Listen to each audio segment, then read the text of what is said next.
If Mike Tyson hadn't been injured 2 weeks ago, his $30 million bout with heavyweight champion Evander Holyfield would still be on for this Friday in Las Vegas. But Tyson's rib injury and the rape charges he faces in court this winter could postpone the match indefinitely. Uppercut by Douglas, and down goes Tyson. Tyson vows he'll fight again, but when he does, will he get his fair share of the purse?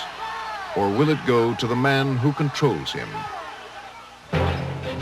Tonight on Frontline, boxing promoter Don King. Don's hair, his jewelry, his lingo, it's all an act. It's to confuse, it's to obscure. But essentially, he's a con man. It's the con man as buffoon. So I don't have no use for you, Jack Newfield. Yes, Reporter Jack Newfield investigates Don King, his criminal past, his great success, and his handling of young fighters. Tonight on Frontline, Don King, Unauthorized.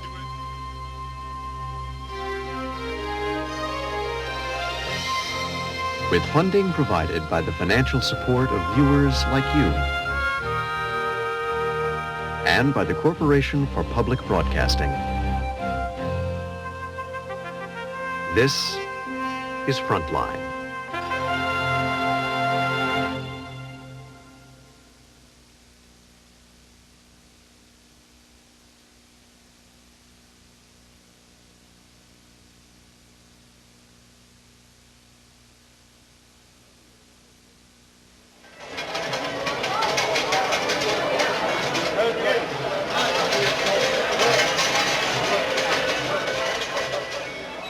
If Don King were a city, he would be Las Vegas. Flamboyant, awake 24 hours a day, driven by money, rooted in gambling and the mob. Last March, I came to Vegas searching for Don King. I was there with hundreds of reporters for Mike Tyson Razor Ruddock fight. As an investigative reporter, I have always been interested in the exercise of power, and nowhere is it more naked than in the world of boxing. I have written about boxing for the past 30 years, including several tough articles about King. Mostly, he laughed them off. He even toyed with giving me a long interview for a book I'm writing on his remarkable life. I think it's just a great, great town and great people. And Don King is bigger than boxing. He is a cultural phenomenon. He's been on the cover of just about every national magazine. He's been invited to the White House by the last 3 presidents. My purpose was to try to get beneath the electrified hair and mesmerizing personality. But after I asked Don King my first question, he exploded in anger. But for a scumbag like you, Jack Newfield, that is prejudiced, you don't have no right to do what you do. You're not fair, impartial, and objective. Do your thing. I was taken aback by the intensity of his rage and by his attempt to intimidate me. You ain't got nothing in you that spells truth. You're the biggest prevaricator and lying SOB that ever was, man. You are nothing. You are nothing. Can I get your autograph? The public may see Don King as a benign rogue, but his roots go back to a violent past in blue-collar Cleveland, Ohio, where intimidation was a way of life. Excellent. And we're coming right up to the spot where... Yes, sir, maybe, 30 feet ahead, somewhere in there, right about in that area. I returned to King's old neighborhood with Bob Tunney, a former Cleveland police officer. Tunney was an eyewitness when King, a numbers racketeer, stomped a man to death in 1966. We were driving west on Cedar, and I saw a few hundred feet ahead, man lying on the sidewalk, man standing over him, kicking him in the head. We drove up there immediately, stopped the car, and I jumped out of the vehicle, and the man standing up had a revolver in his hand. So I pulled out my gun. I says, "Drop the gun." He took the gun, threw it on the back trunk of another vehicle that was parked there. I went over immediately and grabbed that gun, and as I did, this gentleman standing up just went over to the man lying down and gave him one vicious kick again right in the head. Police officers rushed to aid the victim. One of them took this photograph. Detective Tunney is shown leaning over the man, Sam Garrett. Garrett weighed 100 pounds less than King, and he owed King $600. And he kept saying to me, Donald, I'll pay you, I'll pay you, I'll pay you. He repeated it a couple times. And after that, he just lapsed in unconsciousness. Donald King was well known to the Cleveland Police Department. His rap sheet shows that he was arrested more than 30 times between 1951 and 1966 on charges ranging from gambling to assault. In 1954, King killed a man in a shootout. It was a case of self-defense. A high school graduate with a quick mind for mathematics, King had been working in the illegal numbers business since age 18. In the early 1960s, he was the biggest numbers boss in Cleveland and was grossing $15,000 a day. A previously undisclosed FBI document reports that King was kicking back a portion of his profits to the Cleveland Mafia in return for protection of his numbers operation. I also learned new information about the Sam Garrett murder case. Detective Tawney told me he was offered what he believes was a bribe. Probably the fall of '66, I got approached by an attorney. And he says, you know, Tunney, Donald can do a lot for you. And I knew what he meant right away, and I said, well, forget it. Police reports allege that King spent $30,000 to buy off witnesses to the killing. It seemed to work. None showed up to testify at the trial. But based on the eyewitness account of Detective Tawney, a jury convicted Don King of second-degree murder after just 4 hours of deliberation. Then, in a highly unusual move, the judge met with King and his lawyer and reduced the jury's murder verdict down to manslaughter. Nobody from the prosecutor's office was present at the meeting. Carl DeLau was Tunney's boss in the homicide unit. He suspects the case was fixed. But definitely, why would that reduction of penalty from second-degree murder to manslaughter take place on a Saturday morning without the proper authorities being notified? Something was very radically wrong, and it was a miscarriage of justice. There's no question about it. I got in a fist fight, and what I call frustrations of the ghetto were expressing themselves. When you're dealing with King served 4 years and got out of prison in 1971. He later gave his version of the homicide to a British reporter. How did you kill a man in a fist fight? Well, we was fighting one another, and we was kicking one another, and his head hit the concrete, and it must have been a pretty bad blow, which I've suffered deep contrition for since it happened. But nevertheless, I was instrumental in the fatality of a fellow human being whom happened to be one of my personal friends. Unfortunately for me, they found out that I was Don King, the guy that was running the numbers. Now the sensationalism came into play. Don King, the numbers baron, the numbers czar, the numbers kingpin. So they began to try me for numbers rather than for an accidental death and the fatality of a fellow human being. As to allegations that he tampered with justice, King denies the charges. And in 1983, King was able to obtain a full pardon from the governor of Ohio for the Sam Garrett killing.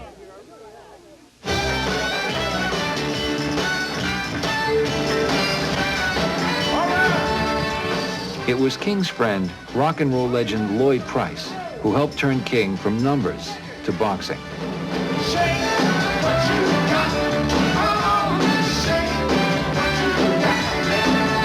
Price used to perform at a club King owned in Cleveland in the early 60s. Price also knew Muhammad Ali. Well, I knew Ali about maybe a year or two before I met Don. I met Don in 60, 61, and I knew Ali before he even fought for any big fights. And was long down through the years before I actually introduced the two together. I probably introduced Ali to Don by telephone. King saw his chance. With Price's help, he convinced Ali to be the star attraction at a charity exhibition to benefit a local hospital. King, who knew little about boxing, called veteran matchmaker Don Elbaum. And I wait for a moment, and all of a sudden, I hear on this other end, Don Elbaum! And the phone must have gone back 2 feet. He says, Don Elbaum! He said, let me tell you something, Don. He says, my name is Don King, and there's a black hospital that's in a lot of trouble here in Cleveland, and we've got to save it. 8,500 Muhammad Ali fans turned out to watch the former world heavyweight champ mix it up with 4 opponents in a 10-round exhibition. Ali clowned with 4 different sparring partners. Don King displayed his gift for glitz by adding a fashion show and a music concert to the event. A Cleveland hospital came out the big winner on the boxing magic of Muhammad Ali. The hospital got $20,000, and Don King's new career was launched.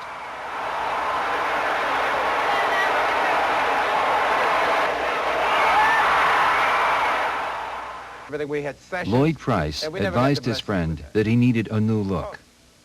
My experience in show business is that you could never let the artist be bigger than the record company. So I would tell Don, you can't let the fighters be bigger than Don King. So Don came up with the thing, make me big. And so it came up with the tuxedos. It came up that Don should have a real unique look. So one day we was just looking and looking. Don was doing his hair like this. I said, oh, hey, that's the look. That's the look right there. So Don started combing his hair forward. And before you knew it, he had that look, and everybody started calling him electric lights. King arrived on the scene at a time when most of the fighters were black, but all of the promoters were white. At a time of rising black consciousness, Elbaum advised King that he could take over boxing. It was the right time, but King was the wrong man. When he started going into all of his black stuff and this and that, we couldn't look at each other because we would get hysterical. And there got to be a point that Don quite often says, hey, this is all, he says, this is all crap. He says, but whatever I got to do to sell, to get my point across, I'm going to sell. White, black, Chinese, he didn't care. With Elbaum's assistance, Don King went to Jamaica in 1973 to see a heavyweight title fight. He rode to the stadium in a limousine with the champion, Joe Frazier. The fight is over. The fight is over. The winner is George Foreman. He sat in Frazier's corner, but when the challenger, George Foreman, unexpectedly knocked out Frazier to win the title, King jumped into the ring and pursued the new champion. Did Frazier hurt you at any time? My man. Yeah, I got him. My man. George. King then left the stadium in Foreman's limousine and became his promoter. He just overwhelms you. His personality, his use of words, whether they're in place or not in place. His just character is just something that when you first meet him, it's very, very easy to become like he's been your friend forever and that he's doing everything he can for you.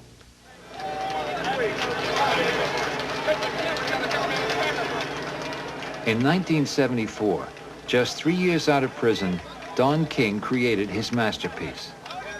Preaching black solidarity, King convinced Muhammad Ali, George Foreman, and the black government of Zaire to join in what would become known as the Rumble in the Jungle.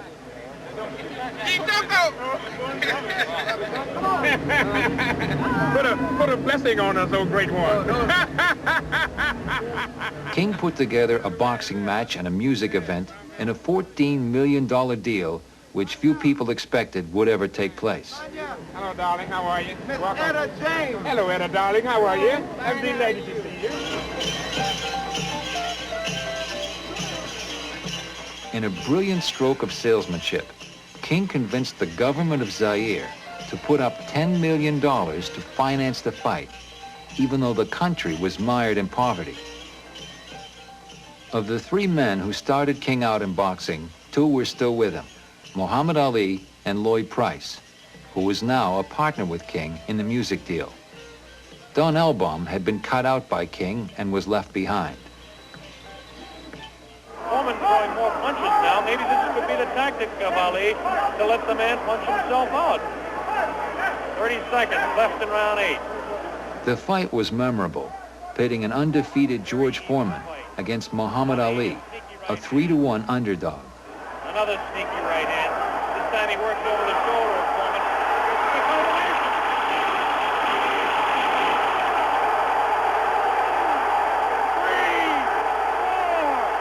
Ali won with a volley of punches in the 8th round.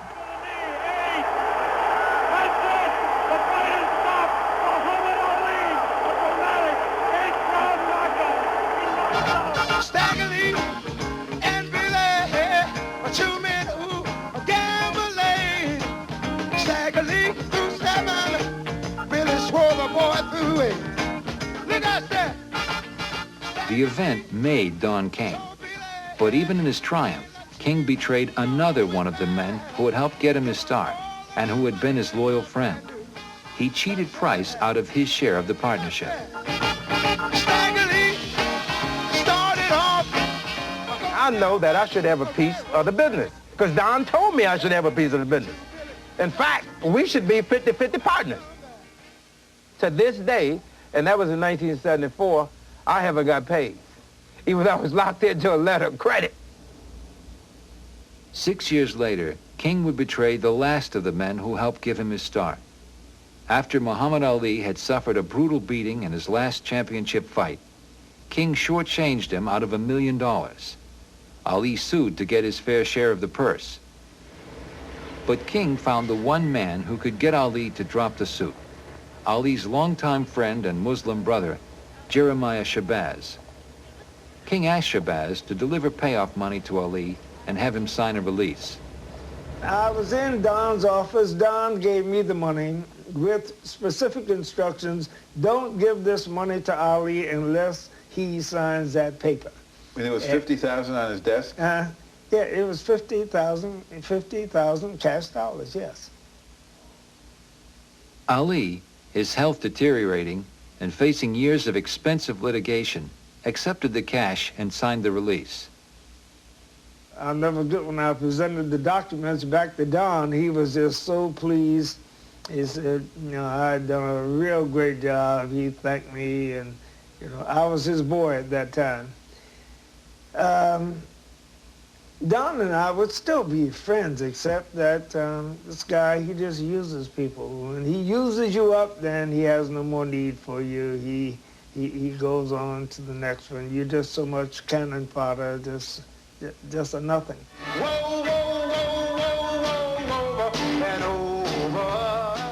But Muhammad Ali and Lloyd Price are not bitter about how Don King used them. Price has sold over 42 million records and says he is too content to brood about the past.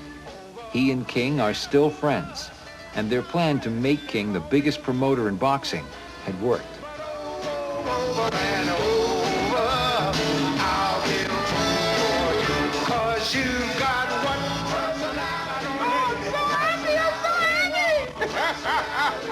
It's just great to be an American. Don King. Only in America, John. You're a star. You can do anything. Any profession you want. I was about boxing. You got it. Let me sign you up.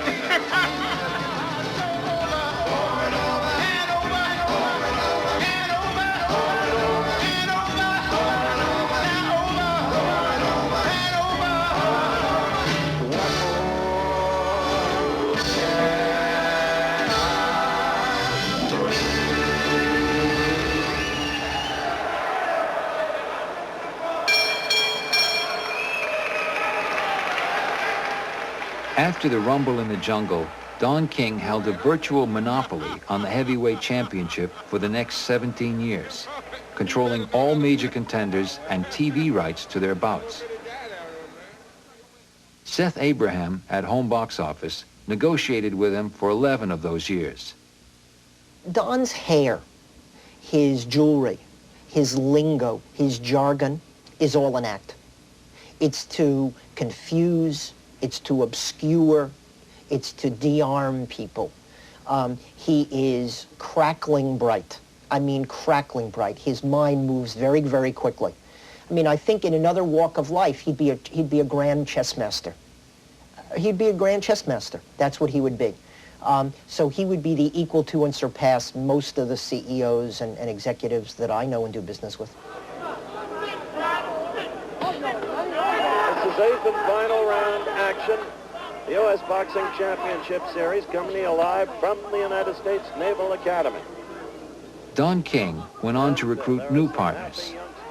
In 1977, ABC gave him $1.5 million to promote a series of televised fights.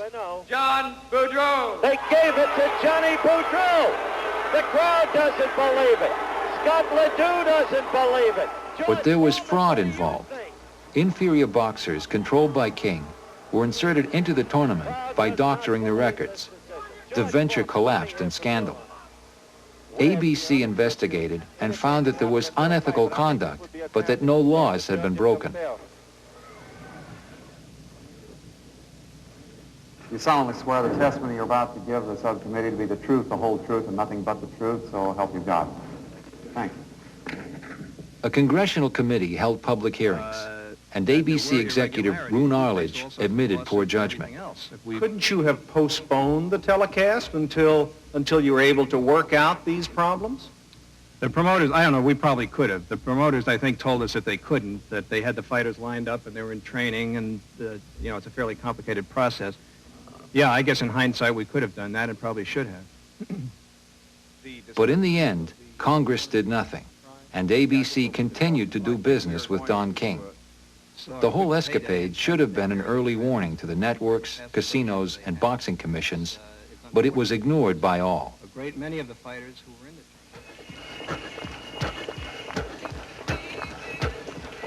During the 1980s, a dozen fighters never reached their full potential under Don King. Tim Witherspoon is one of this group known as the lost generation of heavyweights.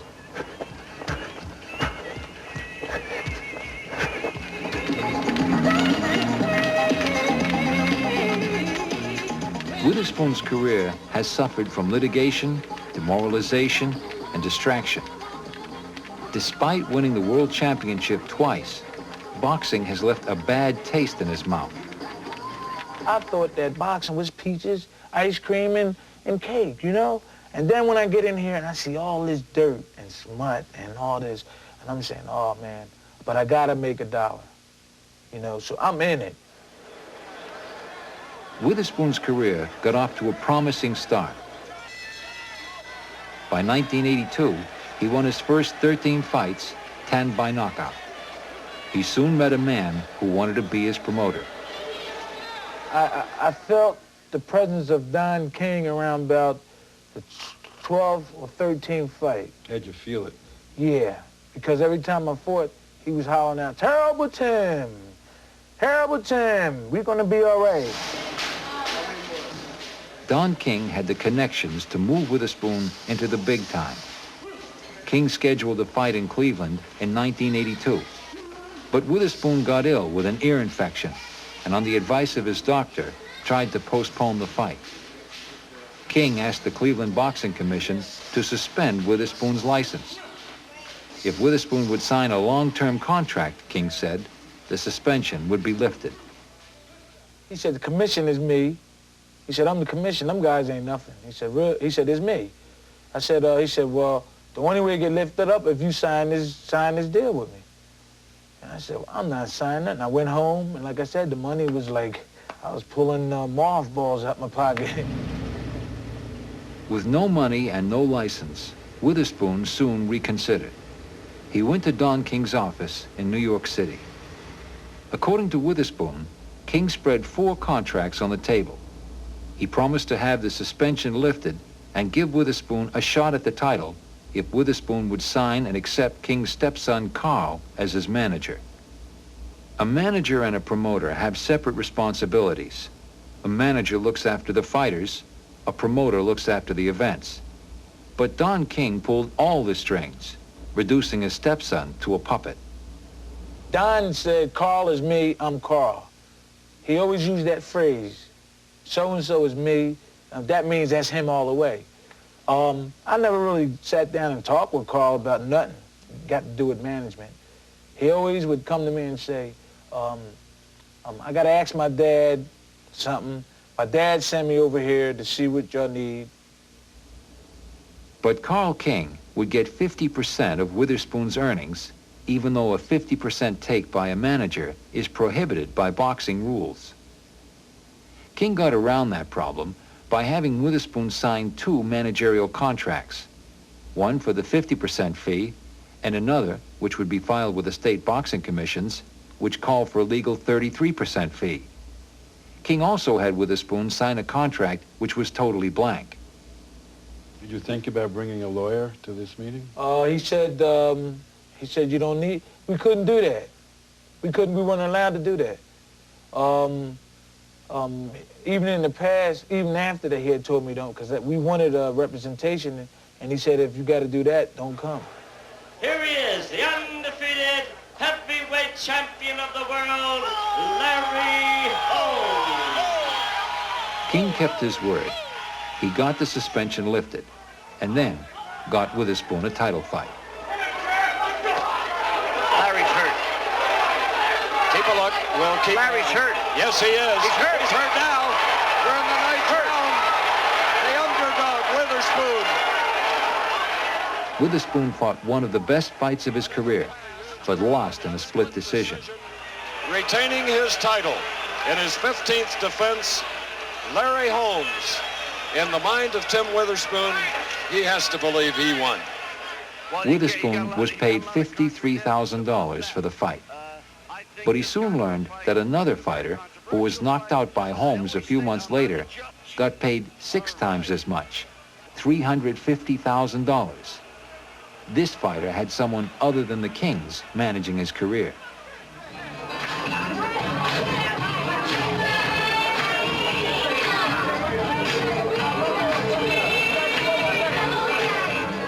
Witherspoon could still celebrate. King was getting him the fights, and Witherspoon figured when he was champion, like Larry Holmes, the $1 million paydays would come.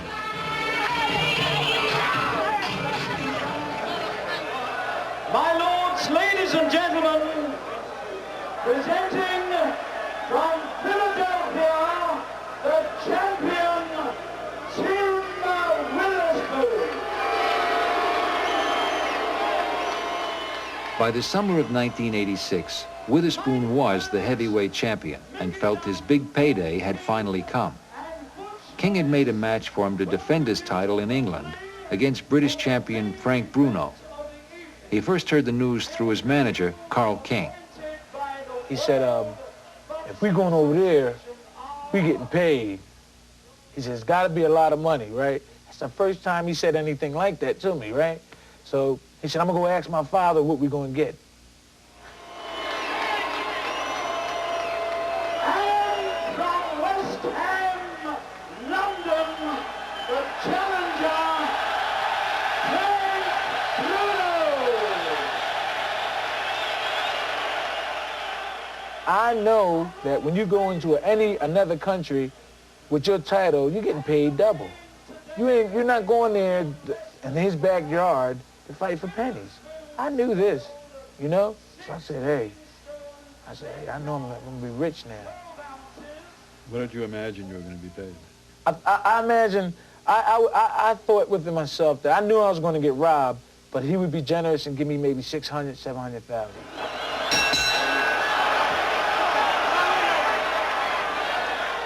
I knew I had Frank Bruno. I knew I had him. Whether it was the 11th round, I knew that he was wearing down. We both landed rights, but mine's landed more flush. When I hit him and saw that wobble, I said, it's mine. Bruno is in a heap of trouble here.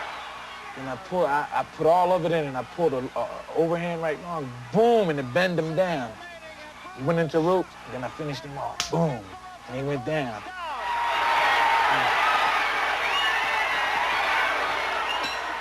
I was the happiest man in the world.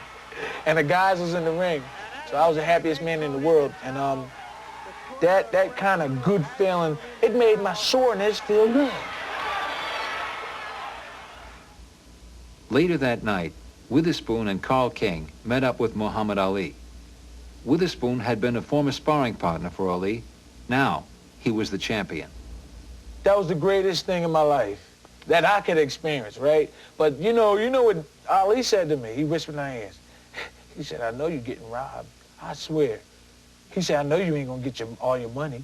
But joking, and I laughed at him, you know? The fight generated millions of dollars in revenue, including a total gate of $2 million and $1.7 million more for the American television rights. But when Tim Witherspoon got home, he received a check for only $90,000. He immediately called Don King. He said, Timmy? I said, yeah, Don, what's all this here, 90,000? He said, well, really what it is Is 90 is half. You got a nickel. He said you got a nickel. Carl get his cut, and then you had expenses. I said, man, this is crazy. King's reference to a nickel meant that Witherspoon's share of the purse was $500,000. King then subtracted expenses, the biggest being $250,000 for his stepson Carl. To make matters worse, Witherspoon found out that the challenger, Frank Bruno, got paid $900,000. At Wembley ended up the Seth Abraham and HBO put up the money which bankrolled the fight. Well, when you read in the papers that the champion took home $90,000 and the challenger took home $900,000, what did you think? I thought it was unusual, but in boxing, lots of things are unusual. HBO is a broadcaster, not a promoter. We do not see fighter contracts. We do not ask to see them. We have no jurisdiction to see fighter contracts. I don't mean just in a Witherspoon situation. I mean in any situation. We're not promoters in that sense. So did I think it was unusual? Well, lots of things in boxing are unusual. Did I ask Don about it? Sure I did. But he said that's something that he was taking up with Tim. Did I pursue it? No, I didn't pursue it. But again, in boxing, there are lots of things that are very, very unusual. And now, my good friends, introducing the principals. Witherspoon was totally demoralized when he faced his next opponent, James Bone Crusher Smith. But King had put himself in a no-lose situation. Without Witherspoon's knowledge, King had made his stepson Carl Bone Crusher's manager on the eve of the fight. This meant that Carl King was managing both fighters in the same match, a conflict of interest unusual even by boxing standards.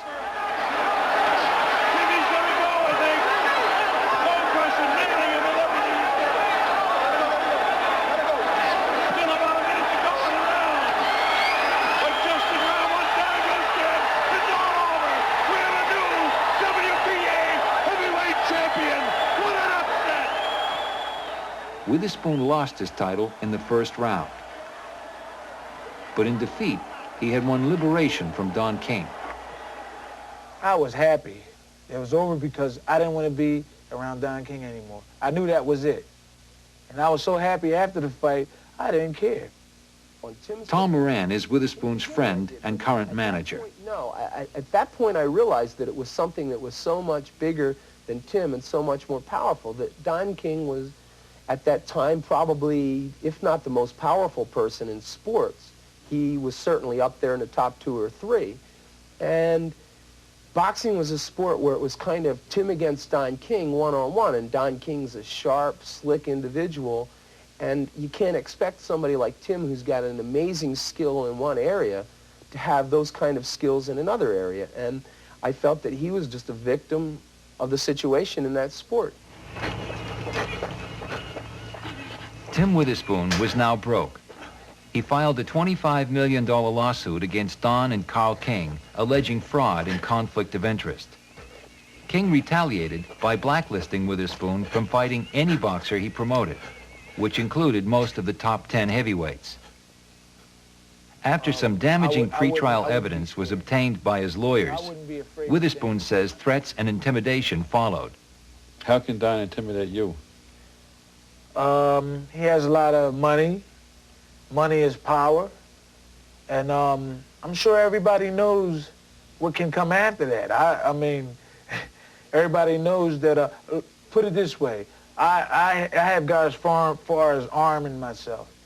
Arming myself for protection reasons and stuff like that. You fear physical violence? Oh, that's in the game. That's in the game. He's just playing it safe. Tom Moran repeated to me that the threats were real. He was threatened that if he didn't settle the lawsuit by the end of the week, he wasn't going to have to worry about settling the lawsuit because he wasn't going to be breathing. So I've heard charges that Don King uses his long association with the mob to intimidate boxers like Witherspoon. But King vehemently denies any connection with organized crime. So I visited Joe Spinelli, who is New York's top corruption investigator. Spinelli investigated King for the FBI from 1980 to 1984. How much, if any, organized crime involvement did you find with Don King? Well, throughout the course of the investigation, I had individuals who were informants for the FBI provide me on a regular basis with information that King was meeting with organized crime figures. Also, in the course of the investigation, I had an individual who was the then trainer of Larry Holmes, Richard Giacchetti, provide me with a consensually recorded tape that he had with Don King, in which Don King himself talks about having had to sit down with an organized crime figure because of a dispute with a rival promoter. Both the mob and King benefited from this relationship. According to a New Jersey Crime Commission report, mobsters got lucrative closed-circuit TV deals for some of King's fights. And several fighters told me King used organized crime to intimidate them. Blinky Palermo, known as organized crime's ambassador to boxing, was often used by King as an intimidating messenger to Witherspoon and other Philadelphia fighters. Palermo fixed fights and went to prison in the 1960s for trying to extort control over a boxing champion. When Richard Giacchetti, Larry Holmes' trainer, turned over to the FBI 6 secretly recorded conversations with King, Giacchetti began to get death threats. In a secretly recorded conversation with an FBI informant in 1981, Giacchetti said he had been warned by a mafia hitman to lay off King. But the Justice Department never prosecuted King for racketeering. Holmes and his trainer Giacchetti balked before the grand jury. Giacchetti would later recant his entire story. It all says to me that boxing is the only jungle where the lions are afraid of the rats. That's a perfect example, Jack, of what I'm talking about a fighter who was intimidated and just could not come forward and tell the truth. Today, a federal grand jury indicted Don King and Constance Harper, president and vice president of Don King Productions, in 23 counts. The best the feds could ever do was indict King in 1984 for tax evasion. King was acquitted of all charges. 6 months later, he flew the jurors to London to see the Bruno Witherspoon fight as a token of his appreciation. Sun City is the showplace of a Puddetswana. By the mid-1980s, Don King had promoted fights in England, Zaire, Panama, and the Philippines. Now a South African resort called Sun City was looking for a piece of the action.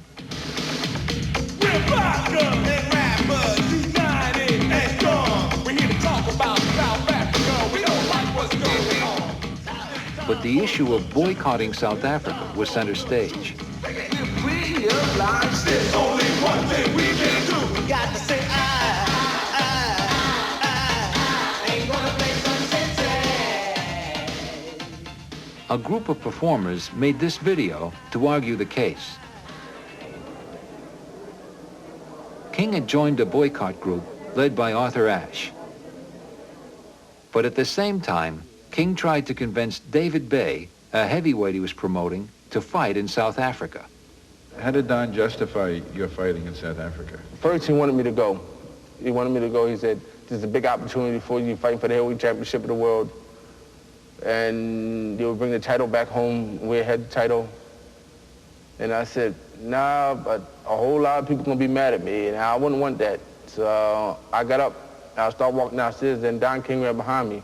Oh, he said, I'm proud of you. I'm proud of you, Teddy Bear, what you did. He said, that's the right thing you did, turn the fight down going to South Africa. And I'm saying, yeah, right, you know.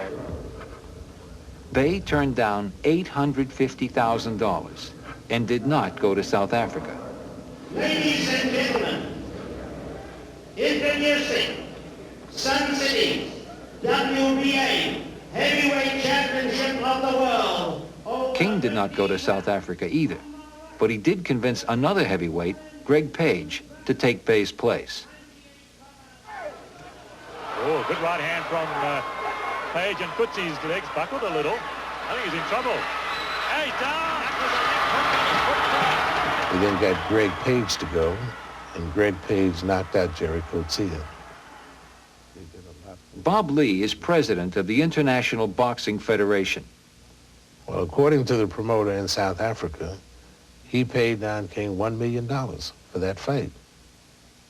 King was rebuked by Arthur Ashe and forced to resign from the executive board of Artists and Athletes Against Apartheid. I had caught up with Bobby Lee and the South African part of the story last March when I went to Vegas to try to get an interview with Don King.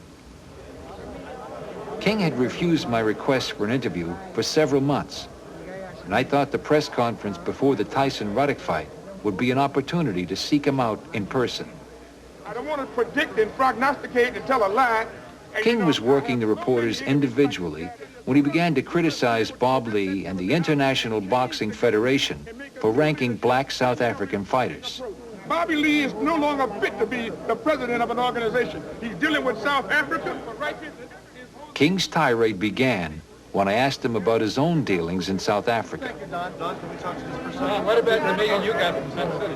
Well, the million I got from Sun City, and this I'm going to say to you because to me, you mean nothing, because you have been one of the guys who have vilified me, crucified me, castigated me all throughout my career, not objectively, not fair and impartially. No, let me talk now. We made 3 appointments with you to give you another thing. As far as I'm concerned, you're a scumbag. I don't have no use for you at all. You may be the greatest if you think you're the greatest, but to me, to you as a man to man, you are nothing. You are dirt, and I just walk around you to keep them stepping in. So you don't have to worry about me. So I don't have no use for you, Jack Newfield. Yes, I made the mistake. I made the mistake of not going to South Africa. Then Don King did something I've never seen him do. He admitted he'd been wrong. I stand reproved. I apologize for what I did because I understand that it was wrong. Even though I didn't go there, I thought I could do it at an arm's length transaction. But for a scumbag like you, Jack Newfield, that is prejudice. You don't have no right to do what you do. You're not fair. King continued to vent his anger and then had my press credentials revoked. Which is the fact that we control who comes to this. It's a privilege, not a right, and I'm rejecting. It's the First Amendment right to ask a question at a press conference. It's a private property. It's a private event. We were approved. It's been changed. Why? Because I said so. Later, King's men denied Frontline all access. Here, take this man's tape out of his camera. The argument spilled out into the hallway when King's men tried to take the videotape out of our camera. No, I want the tape out of this camera. This is a private property. King's stepson Carl also tried to intervene. I ain't gonna be as nice as my father. Hotel security was called, and the argument quickly dissipated. King had successfully avoided answering any more of my questions, and I was glad to get out of there. Right after my press credentials were yanked, I watched Mike Tyson being led away by a sea of bodyguards. Mike Tyson's relationship with Don King has all the makings of an American tragedy. Tyson and I both grew up in the Bedford-Stuyvesant section of Brooklyn. I met him when he was 14 years old through my friend, former light heavyweight champion, Jose Torres. I don't know, he's like when he was in jail. You know, he is now like in jail with all this bunch of people, you know, surrounding him and overprotecting him on behalf of Don King. Mike Tyson was sent to the Tryon Youth Correctional Facility in upstate New York after growing up as a mugger and predator on the streets of Brooklyn. He was 13 years old. Bobby Stewart, a counselor at the reformatory and former professional boxer, first saw Tyson in 1979. He had acted out in some way, and he was being escorted through the field by 2 of the bigger staff on campus. And reports were that he was be very careful of him, very violent. Tyson told Stewart that he wanted to learn how to box. After teaching him the basics, Stewart then brought Tyson to a gym above the police station in Catskill, New York, to meet Customato. That's it. See, ain't no way he's going to hit you then, right? And remember, it's always good to throw the punch where you could hit him and he can't hit you. That's what the science of boxing is all about. Remember, from the side... D'Amato had developed many boxers, including world champions Floyd Patterson and Jose Torres. He spotted Tyson's potential immediately. He said, barring outside distractions, if that kid is able to, you know, concentrate his efforts on becoming a fighter, and if he wants it, importantly, he said, it's a heavyweight champion of the world. The joy of finding one last great fighter may have prolonged D'Amato's life. And D'Amato saved Tyson from returning to a life of crime. He legally adopted him. Then in 1985, Cus D'Amato died. Jim Jacobs, one of Tyson's co-managers, took D'Amato's place as Tyson's surrogate father.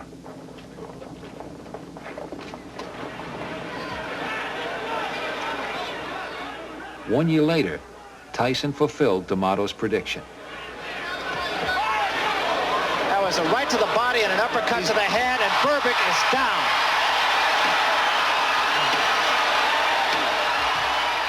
In a devastating second-round knockout, Mike Tyson, age 20, became the youngest heavyweight champion in boxing history. It's over. That's all, and we have a new era in boxing. Mike Tyson. His managers, cornermen, and friends ran to congratulate him. Tyson kissed Jim Jacobs. But in March of 1988, Jacobs died, and Tyson lost his second father substitute. Before Jacobs was buried, Don King made his move, using black solidarity to seduce Tyson. I mean, the perception of the public, blacks in particular, I spoke to them, they think they are proud that Don King is doing what used to be controlled by the white man, the promotional business, and that he's there because he's tough. You know, he doesn't take it from anybody. According to Torres, who was King's confidant at the time, King also used anti-Semitism to get Tyson to abandon his friends. He said to me, you know, you have to understand, Jose, that Bill Cayton, Shelley Finkel, the Jacobs, the Finkers, the Caytons, Jews, they want to control the situation. You don't understand this. I know. I deal with these people. Catskill to move in with. He even got Tyson to abandon his surviving manager, Bill Cayton. King actually came here and said to me, sure, I've poisoned Mike's mind against you. You give me my 4-year exclusive emotional agreement and I'll unpoison him. By the fall of '88, Tyson's life was in chaos. He was estranged from Bill Cayton, and King was still trying to muscle in. But things got worse when he separated from Robin Givens, whom he had married 7 months earlier. Steve Lott was Tyson's assistant trainer and close friend. Robin had a tremendous influence negatively on Mike's character and emotion. And after she left, later in the year, Don found it very easy to jump in because that character that was so powerful before in Mike was in crumbles, was in shambles. And Mike was no match for Don at that time emotionally to battle his wit and his con. King soon had complete control over Tyson's personal life and boxing career. Both have declined ever since. Situation at the time. Rolling willingly just to try to get in the shot that will finish things in. Oh, the uppercut. What an uppercut by Douglas, and down goes Tyson.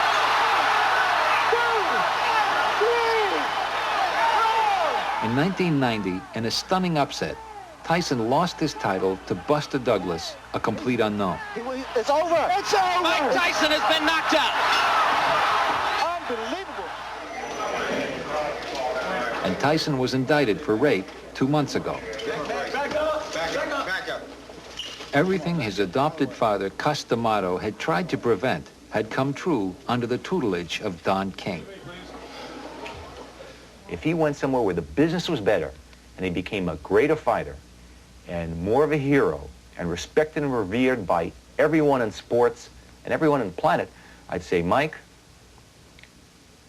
I'd shake your hand because you did it. You did a great job. But that's not what happened. I'm jealous that they have my friend and they've destroyed the greatest fighter I've ever seen.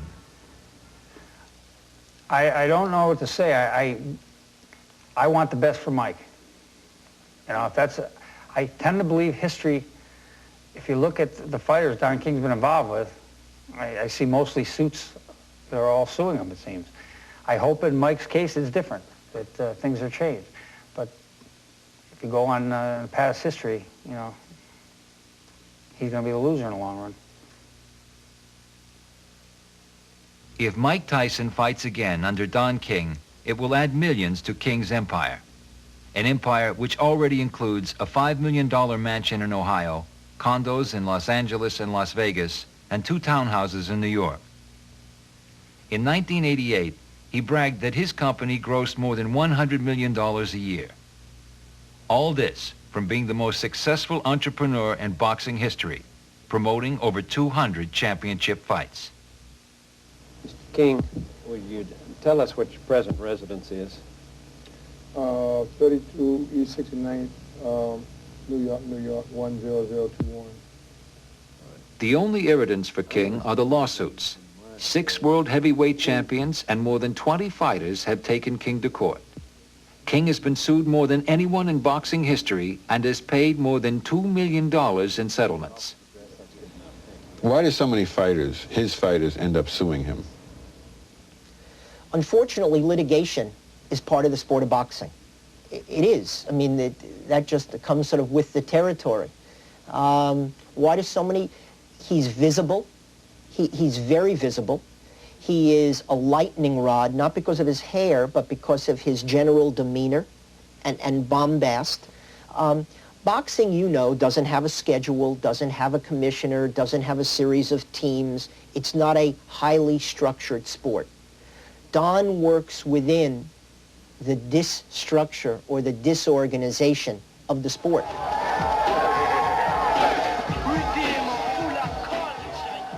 The possibility that boxing will ever be cleaned up is remote.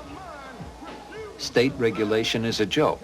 If Nevada ever did crack down, the action would simply shift to Atlantic City. And at the national level, there's no interest in regulation. But here in round 1, Lewis is like a spring ready to uncoil. Despite the artistry of a Joe Louis, Ray Robinson, or Muhammad Ali, boxing is a hustler's paradise. 40 years ago, sports writer Jimmy Cannon called it the red light district of sports. It still is. Even at the championship level, boxers remain the exploited workers. Unlike other professional athletes, boxers have no union, no pension plan, no health insurance, no power.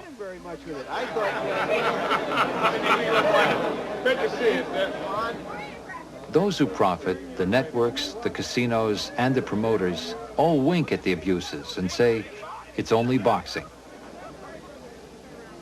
At the top of it all is Don King.